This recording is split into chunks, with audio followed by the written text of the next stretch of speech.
નમસ્કાર મિત્રો, વિડીયોમાં તમારું સ્વાગત છે। જી હા મિત્રો, અત્યારે હાલના મોટા અને મહત્વના સમાચાર સામે આવી રહ્યા છે। તો મિત્રો, સમાચારમાં વાત કરીએ તો ગુજરાતીઓના રસોડામાં અત્યારે મોંઘવારીનો વઘાર લાગી રહ્યો છે।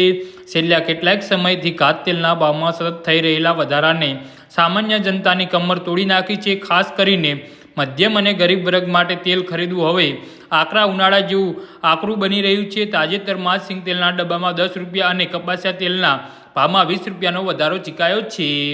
જી હા મિત્રો, આ આંકડો નાનો લાગે, પરંતુ જો છેલ્લા એક મહિનાની વાત કરીએ તો ઘાત તેલના ડબ્બા દીઠ અંદાજે 225 રૂપિયા જેવો તોતિંગ વધારો જોવા મળ્યો છે।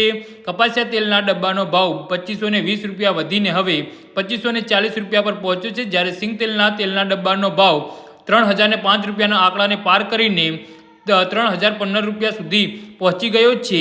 વેપારીઓના મતે આ ભાવ વધારા પાછળનું મુખ્ય કારણ કાચા માલની અછત છે, કારણ કે સૌરાષ્ટ્રના મોટા ભાગમાં માર્કેટિંગ યાર્ડો બંધ હોવાથી આવક ઘટી છે। જો આગામી દિવસોમાં આવક નિયમિત થઈ જાય તો ભાવ હજુ પણ વધવાની આશંકા સેવાઈ રહી છે।